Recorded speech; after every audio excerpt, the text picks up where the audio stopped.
like, no, well, a little bit. I was like, no, I'm not gonna lie. I don't know what's going on here, but Charles, you look fantastic. You look amazing. You look amazing. Yeah. Pleasure to meet you. You are so sweet. We're so happy to have you. Thank you for doing this. It's so generous. Well, I want you to tell the story, right, don't I? We're taller. You look taller on television, but we're basically the same size. Basically the same. Forget awards buzz for a second, because Julianne's going to be getting free hot dogs for the rest of her life. I don't think we have enough hot dogs. Thank God. Dreams do come true. That's right. It's the reason you signed on to this, let's be real. Dogs, yeah. Each of you just floored me with your performances.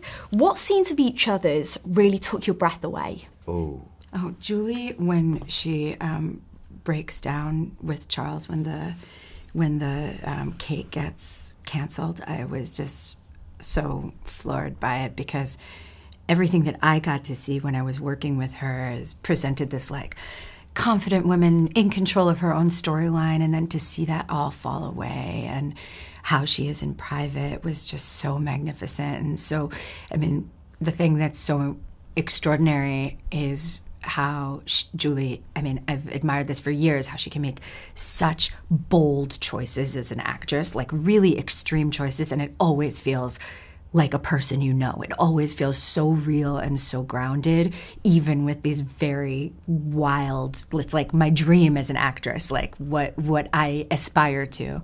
And then Charles, similarly, in his moment alone, when he's looking in the mirror, just shattered me.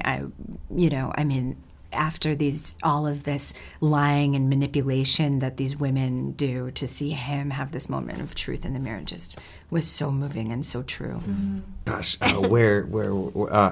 the scene with Natalie and Julie, the makeup scene, there's so much space, there's so many different things that, as you know, as the audience, I'm watching, you don't know what's going to happen. I'm feeling so many different emotions, and I'm like on this like little roller coaster, but that was so powerful.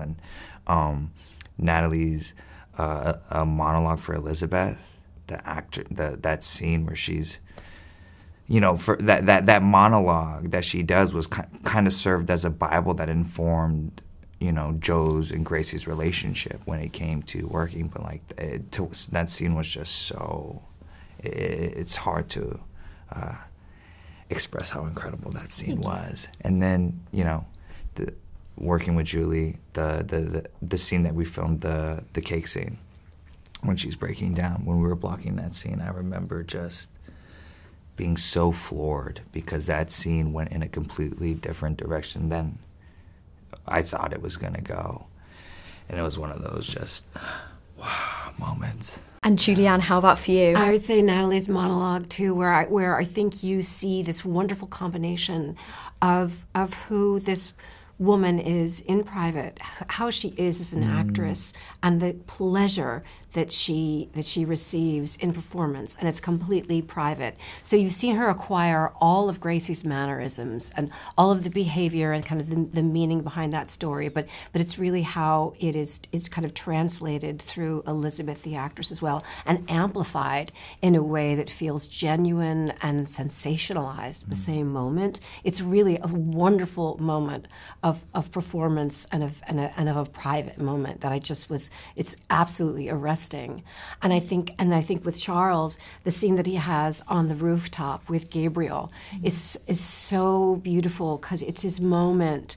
It's the first time he starts to reveal himself and try to kind of have a different experience than the one that he's been sort of sold, than the narration that's been embedded in him. And you see kind of the emergence of this character and this attempt at connection that's so genuine and so painful in how he's not sure how it's going to be received, and it's very, very delicate and nuanced and just beautiful. You're all just wonderful.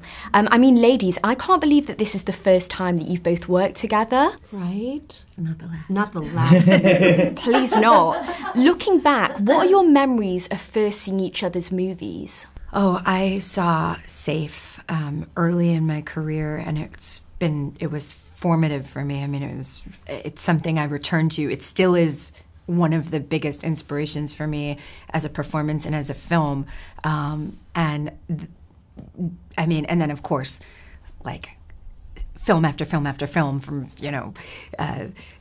Far From Heaven and Big Lebowski and Magnolia and Boogie Nights and Kids Are All Right and Still Alice. It's just like one after the other of performances that are astonishing, and I study them, and so it was crazy to get to witness Julie up close and get to see it. And luckily, thank God, my character is like studying her character. I just got to like watch and be like, I want to copy that. I want to copy that. My husband always laughs at me because we'll watch movies together, and I love to watch actors. And you want to watch, you want to be surprised by them. And I mean, there's so many of Natalie's films that I've loved, but I remember the moment when I saw her in Black Swan in the bathroom going in to call her mom and saying, "Mommy, I made it. Mommy, I got," and I could cry now, actually. It was so beautiful. And I usually start to vocalize when I see that stuff. I'm like, oh my God, oh my God, oh my God, oh my God, it's so good, oh my God, it's so good. Oh wow. It's like you get you start to, it wakes up your body in a way. And I remember that. It was just so remarkable and so raw and so human. And right away I wrote her an email. I'm like, "Dear Natalie Portman, you don't know me." But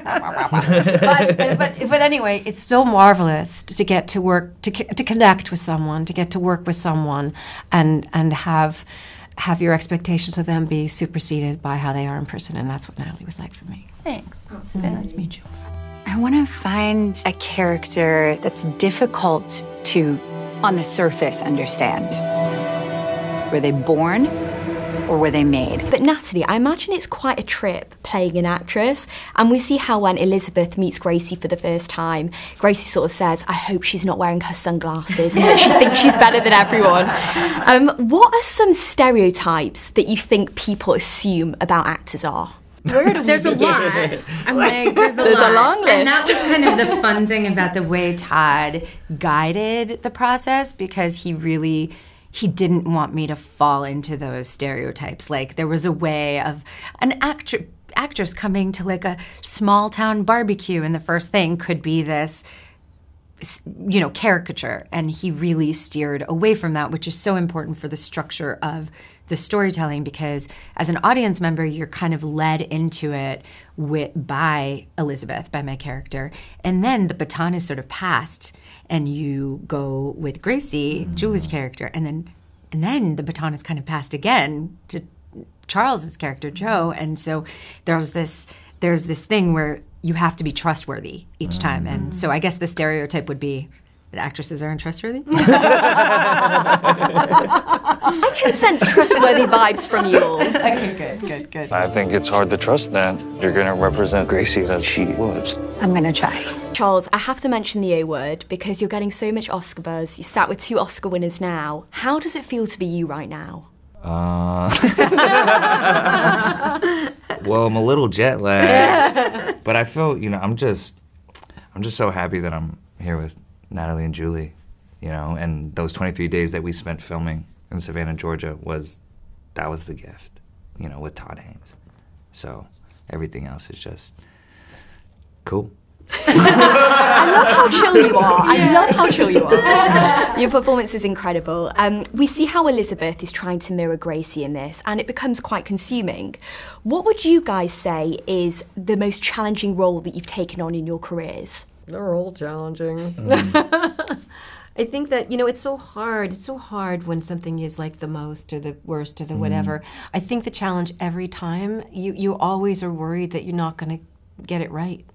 I know that with everything that I do, I'm like, maybe that wasn't okay. It also goes by so quickly. The thing I love about film is it actually captures a moment in time. It's like you give that performance, but it's sort of like you don't go back and do it again. But by the time they've chosen it, it's like it's kind of crystallized. So my feeling every time is like, oh shoot, what did I do? I don't remember. It's done. It's gone. It's behind me. And so every time it feels kind of insurmountable and like you might get it wrong. I'd say, I Natalie can go.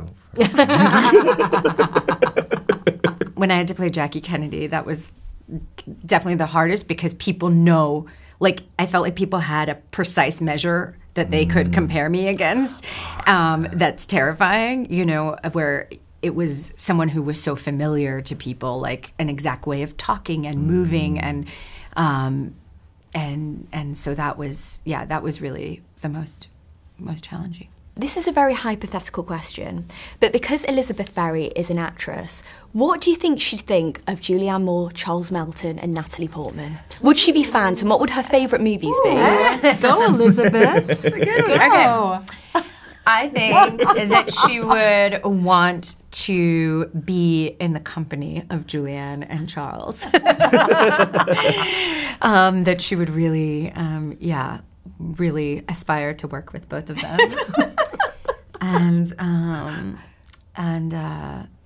I think she'd, I don't know the other one. I'm like, She sounds awesome. She'd want to sleep with Charles. I mean, we know that from the movie. That is the perfect answer. But Charles, Joe feels like he's sort of, an emotionally stunted adult, even the way he holds himself. Can you talk to me about his physicality and how you went about that? Yeah. So, Sammy Birch's script just laid out this beautiful blueprint of exploration for Joe's character. And, at such a young age, he had this immense responsibility of being a father at 13. And then leading up to being a 36-year-old father of 3 kids, with his kids about to graduate, with the arrival of Elizabeth coming into their lives, he had to... There's this arrested development that kind of started when Joe was 13, and he had to create this adaptive adult child in order to survive in life. So there's that dichotomy of both adult and child, and this push and pull between the two. And that can live in the body without saying anything verbally. Well, thank you so much for talking to me. I'm sure you're sick of being told how incredible you all are in this, but it's so, so brilliant. It's such a pleasure. Thank you. Thank you.